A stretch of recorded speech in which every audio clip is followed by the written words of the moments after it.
তো দেখতেই পাচ্ছ এটা কিন্তু ধোসা প্লেটের বার্নার। তো ধোসা প্লেটটা কিভাবে আমি গ্যাস চেক ইন করলাম এবং কিভাবে করে প্লেট বসিয়ে কিভাবে ফুল চেক করলাম সেটা কিন্তু এই ভিডিওর মাধ্যমে আপনাদেরকে খুব ভালোভাবে দেখাবার চেষ্টা করব। তো আপনারা দেখতে থাকুন। এটা কিন্তু ধোসার প্লেট, এই প্লেটটা কিন্তু হিট হবে, ঠিক আছে।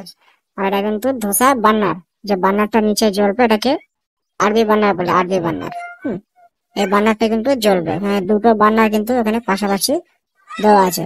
আর এই যে অ্যাঙ্গেলের যে ঘাটটা দেখতে পাচ্ছ, এই অ্যাঙ্গেলের ঘাটে কিন্তু এর বার্নারটা সেটিং থাকবে, যাতে এদিক ওদিক হেলে দুলে না চলে যায়, তার জন্য ওই ঘাটটা করা। তো বার্নারটা এখন আমি বসিয়ে দিলাম, দেখতেই পাচ্ছ। হ্যাঁ, আর এই যে তোমার যে গ্যাপটা আছে এখানে কিন্তু গ্যাপে কিন্তু প্লেটটা কিন্তু বসে যাবে, প্লেটটা পুরো সেটিং হয়ে কিন্তু এখানে বসে যাবে। আর এটা হচ্ছে গ্যাস পাইপ লাইন করলাম। এই যে পাইপ দিয়ে গ্যাসটা এখান থেকে বার্নার দিয়ে বার হবে। তো দেখতেই পাচ্ছ এখন কিন্তু আমি গ্যাসটা জ্বালালাম। টেস্টিং করছি আমি কিন্তু এখন, ঠিক আছে। দেখতেই পাচ্ছ খুব সুন্দর বার্নারটা কিন্তু জ্বলছে, দেখতেই পাচ্ছ। তো প্লেটটা কিন্তু উপরে এখন সেটিং করে বসিয়ে দিলাম। তো এই প্লেটের নিচে কিন্তু অলরেডি আগুন জ্বলছে।